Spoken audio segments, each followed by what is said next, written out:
What's up, guys? Hey, so we had some drama in Salt Lake City. It wasn't the championship contenders, and congrats to all the champions. All the guys who were expected to win championships left with their championships. The only guy I felt really bad for was Levi Kitchen, but he rode his ass off, and he'll have more opportunities. But I'm not really talking about those guys today. Every other show we'll talk about Jet and his greatness, Tom and his championship, and RJ and his championship. So I'm going to talk about some of the other stuff. There was a lot that happened in Salt Lake. Remember, guys, subscribe. I really appreciate it. It helps the channel.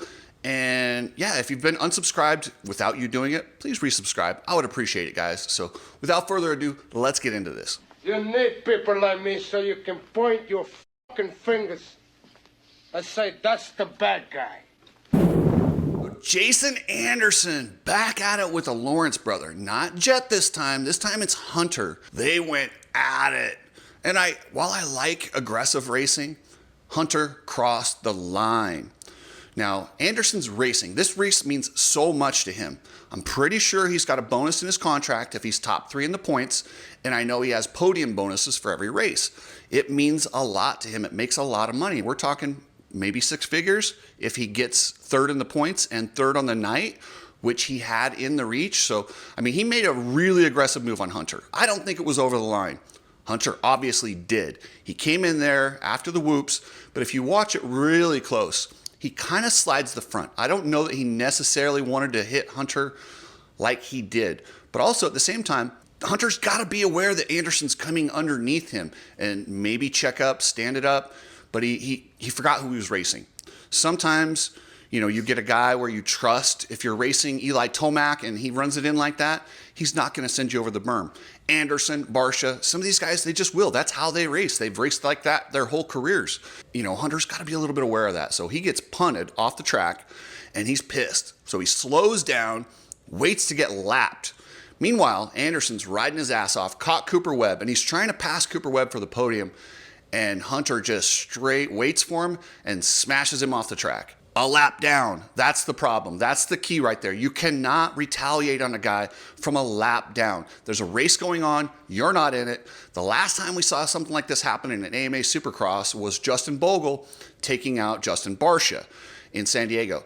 Bogle was instantly disqualified from the race, which he didn't care because, you know, at that point, Bogle really, I mean, he wasn't racing for points or anything, but you've got to disqualify Hunter from this race. You cannot allow guys a lap down. And while I understand exactly why Hunter did it, sometimes you have to let these guys like Anderson and Barcia know you will just forget the laws and rules and just smash them. That makes them think a little bit before if they get rough with you, they have to know something's coming despite the consequences. You know, because we've seen it over and over with Anderson and Barcia. Some of these guys, they'll push guys around who they know won't retaliate. They'll just keep smashing them. Sometimes you've got to do something like what Hunter did. And while you can never, as the AMA, you must disqualify him. I also understand why Hunter did it. And I don't think it was that bad of a move. But if I'm Anderson, I'm furious. And I'm definitely aiming for Hunter. But you have to know, if Anderson does anything, they will be watching, and he's a guy with a reputation. And these are 2 guys right now that are at similar skill levels. They're not quite Jet's pace, but they can both podium. They are going to find each other a lot. So this is not over. They're going to be around each other a lot for the outdoor series and probably next year too. But like I said, the AMA must do something. When you're battling for position and you get aggressive and you take a guy wide is one thing. But when you're a lap down and you're waiting, you might as well be a spectator throwing a rock. That's because you're not supposed to be involved in that race. So it's really, really bad. I've done this. Chad Walwork in Utah. And when I did it, I knew he cleaned me out and I was so mad. So I waited and I was like, if you're going to ruin my race, I'm going to ruin yours. I waited for him and we slammed each other back and forth. When I did this, I also knew there's a really good chance it was the Wild West series in Utah. There's a good chance I'm banned from the series, but I didn't care. And I think that's where Hunter was at. He's like, whatever the punishment, I'll take it, but I am going to let this guy know I will not be pushed around. Hey, are you a vet racer? If you want a podcast directly related to your struggles, your triumphs, go over to Coach Rob. Coach Rob and Toolman Dan have got the Vet Show podcast. It's on Coach Rob's channel, specifically to vet racers. Epic Garage Designs, the coolest stuff ever for your garage. Head over to epicgaragedesigns.com. Get yourself some slat wall. It's inexpensive and it will clean your garage up. So Chase Sexton looks like he's got his speed back. The Merchant of Speed is back and he is hungry. Last year when he came into the outdoors, he was spent. He had just been through this long, mentally draining championship battle, much like what Jet has to do right now. Jet has got to actually reset and recalibrate and get ready to go in 2 weeks. They get 1 weekend off and then they're off to Paula for the Outdoor Nationals, which are absolutely brutal. Sexton's hungry. He's found his speed. Can he do it outdoors on the KTM? Because that KTM has struggled out there. I'm really watching Jet. Whenever there's a hard-fought championship battle, the guys who are in it, when they have to run right into the outdoor series, almost always have like a championship hangover, like they're just emotionally spent. Your body has been stressed for so long. Sexton doesn't have that right now. Sexton's coming in hungry and angry. If you don't think it bothers him that Jet went 22-0, you are mistaken. He's probably got it posted up in front of his, rowing machine or whatever. 22-0, he's like, I will not let that happen again.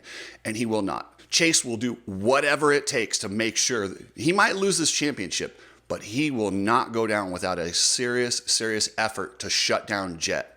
Last year, like I said, he didn't have that fire. He was coming off the emotional, dump of Supercross. He got that elusive championship. Well, that's where Jet's at right now. Jet is extremely talented and he's younger, so maybe he'll bounce back quicker, but it's going to be something to watch early into the outdoors. Justin Cooper looked awesome. Justin Cooper is extremely talented. Now he's the #1 guy for Star Yamaha with both Cooper Webb going out with a thumb injury and Eli Tomac with a thumb injury. Justin Cooper is their guy heading outdoors. And don't forget, Justin Cooper rides better outdoors than he does at Supercross. And with him getting a podium in Supercross, the confidence heading in. Will he challenge Jet? Will he challenge Sexton? Probably not. But I expect him to be battling for podiums week in and week out, getting those good starts, putting in those sprint laps that Justin Cooper is known for in outdoors with, timed qualifying. Justin Cooper will be a podium guy outdoors, and the confidence he got. Let's take Jet out of the picture. If you take Jet out of the picture, then Justin Cooper's your rookie of the year. I mean, Jet shouldn't really count because, he had an undefeated season outdoors. He won the SMX. I understand he's actually a rookie, but I don't really consider him a rookie. So take Jet out of the picture. Justin Cooper is your rookie of the year. He had more points than Hunter Lawrence. They both had a top finish of second place. Pretty close, but Justin Cooper is your rookie. Speaking of the Paula National, I'll be there with Ride Strapped. Check out ridestrap.com. You get your goggles, glasses, shirts, just a cool company, ridestrap.com. Precision Transport. Precision Transport is a trucking company based on customer service. And trucking companies really don't have a lot of customer service these days. Precision Transport isn't like them. Go to pretransport.com if you're shipping anything. So it was a sad night in a sense of we had some guys that we'll probably never see on a Supercross track again. Phil Nicoletti, obviously. Adam Cincerillo. But there's one that nobody really talked about it, and it kind of bothered me. Dean Wilson. Last I checked, unless he's changed his mind, that's it for Dean Wilson. He went out quietly.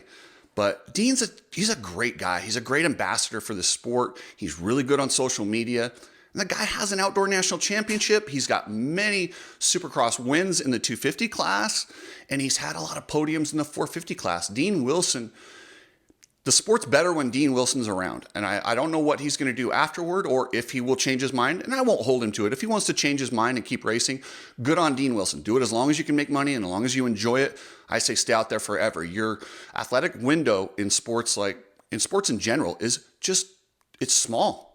Compared to what you do in regular life, enjoy it as long as you can. And then when you're done, walk away when you're absolutely done. So I just wanted to give a little love to Dean Wilson. I didn't hear a lot of talk about him.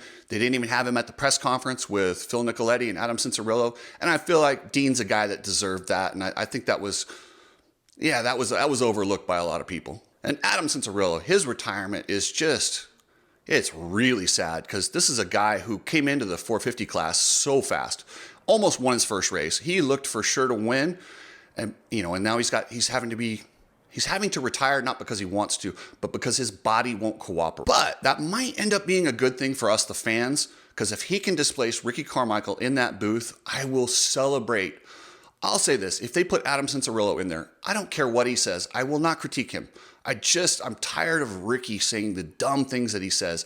I was just wishing that I could just mute him and listen to Wygant and James Stewart last night.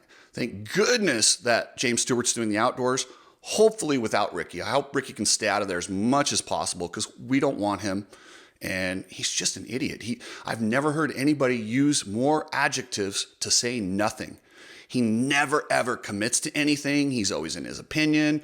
He's always, I think. Like, he is such a chicken shit when it comes to saying words and putting an opinion out there because he's so afraid to be wrong. Because maybe we'll know he's not as smart as he thinks he is. Guess what? Cat's out of the bag, Ricky. We know you're not that smart. You're the greatest racer of all time. Well, until Jet comes around. Jet may end up taking that from everybody. Thanks, guys. That's it for today's episode. I'll be back with a 250 video tomorrow talking about both champions and what went on and kind of what to predict where they are heading into the outdoor series because Deegan has made it exciting. Even with his own teammate getting dirty, that was fun. But I'll talk about all that and more tomorrow, guys. So thank you, and I will catch you later.